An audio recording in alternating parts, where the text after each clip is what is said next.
Hey, Christy Mattoon here from Mind Rewire and Christy Renee Healing Ministries. And I just got off the phone with somebody and I wanted to share this with you before I forgot, because so many really great conversations and information comes through when people just randomly call me and talk to me, and then time will go by and I forget to share it. So I'm trying to get this one shared before it goes in and out. She called asking me a question basically about how weird everything's getting.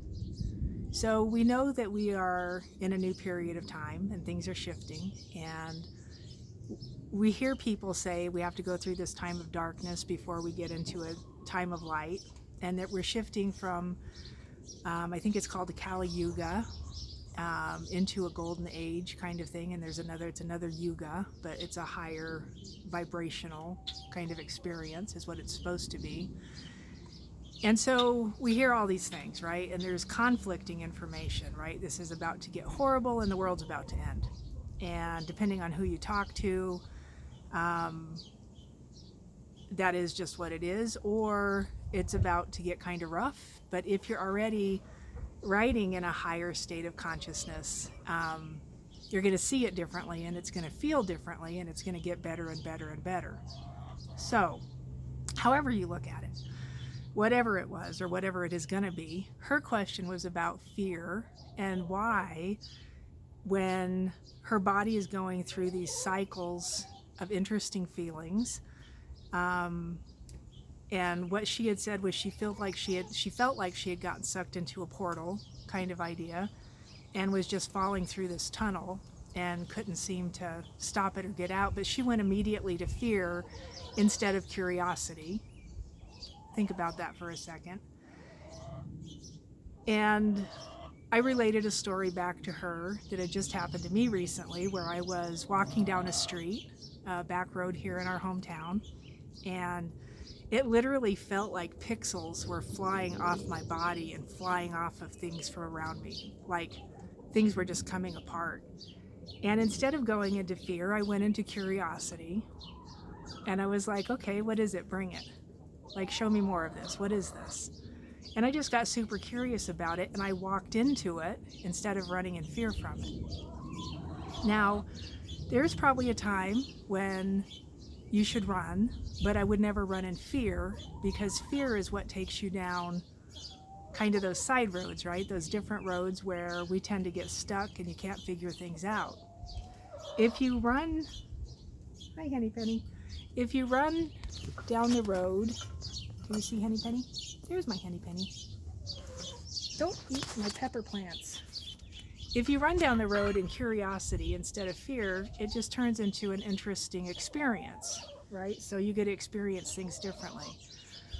What came up for me when she was talking about this was that as she's changing, as this world is changing, as everything is changing, her experience was just part of that change. But instead of being curious, she got scared, right? She went into fear, and then it went sideways. So how do you stay out of fear?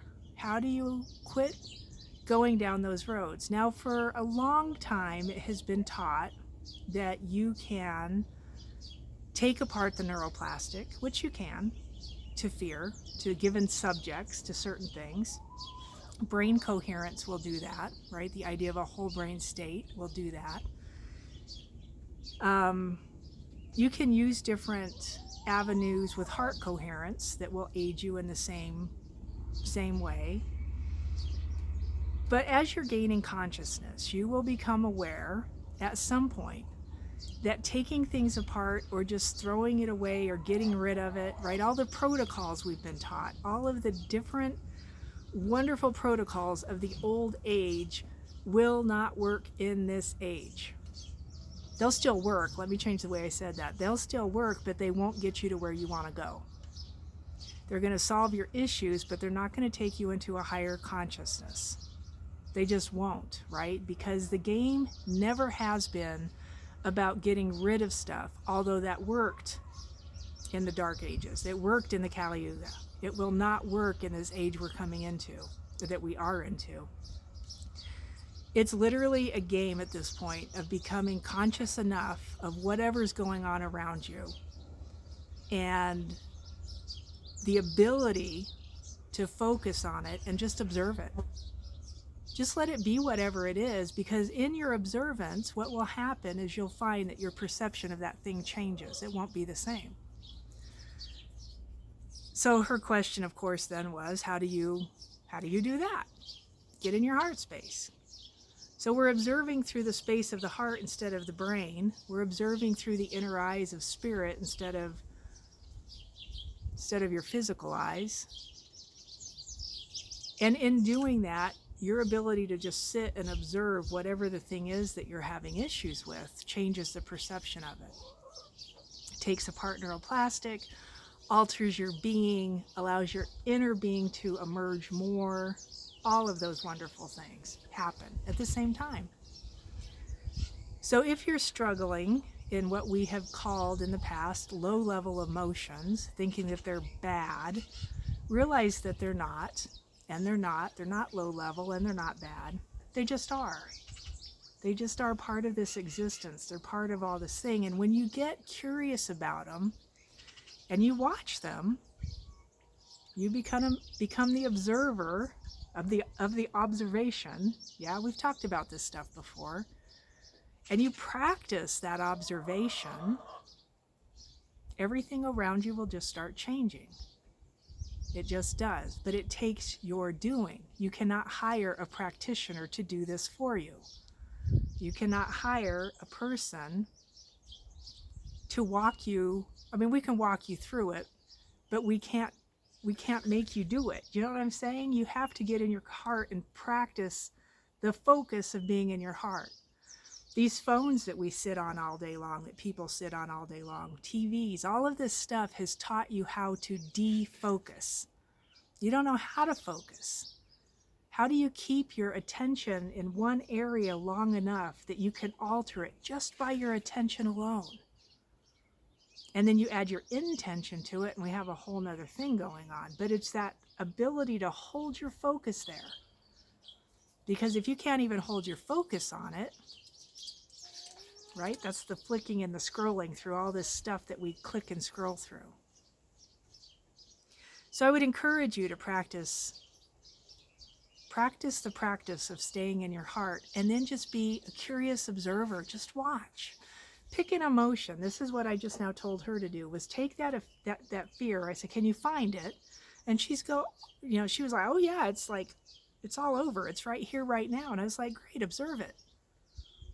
And she goes, what? And I was like, just observe it. Go into your heart. You know how to get into your heart. Go into your heart and just observe it. See what happens.